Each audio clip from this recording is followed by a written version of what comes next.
என்னடா இது ஒரு மரத்தை விற்க போறோம் சொன்னதுக்கு காலில இருந்து ஆளை காணோம். வீட்டை போய் தேடி பார்த்தாலும் வீட்லயும் ஆளை காணோம், கையிலையும் காணோம். எங்கன்னா மரத்தாண்ட இருக்குதா? என்ன யாரோ கீரை போல இருக்குது. ஏமா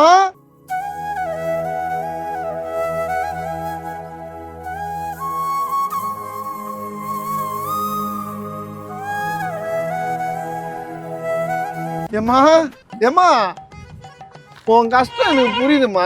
50 வருஷமா இருந்த மரம் தான், குடும்ப கஷ்டத்துக்காக விற்கிறோம். அதுக்காக மரத்தை கட்டி பிடிச்சிருந்தா கவலை சரியாயிடுமா? வித்தாதாமா காசு கிடைக்கும். மகனே, உங்க அப்பனை கூட பார்த்து தண்ணி ஊற்றி செஞ்சு எப்படியெல்லாம் வளர்த்தேன்.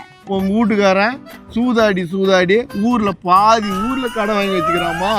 உன் பெரிய புள்ள நீ செல்லமா சொல்லுவிய, அது குடிச்சு அந்த இருக்கிற மீதி பாதி ஊர்லயும் அது கடை வாங்கி வச்சுக்குது. எல்லாம் என் தலை மேல வந்து வெடியுது. வேலைக்கு போய் வட்டி கட்டுறேன், வட்டி தான் கட்டுறேன். ஒரு பைசா கூட அசல் கட்டல. இந்த மரத்தை வித்தா நான் கண்டிப்பா அசல்லாம் கட்டி முன்னுக்கு வந்துடுவோமா. நீ மனசு வச்சா நான் அந்த கடனை அடைச்சிடுவோமா. இந்த மரத்தை நீ விற்க சொல்ல பார்க்குறது சத்தியம் எனக்கு இல்லை. நீ எதனா பண்ணு.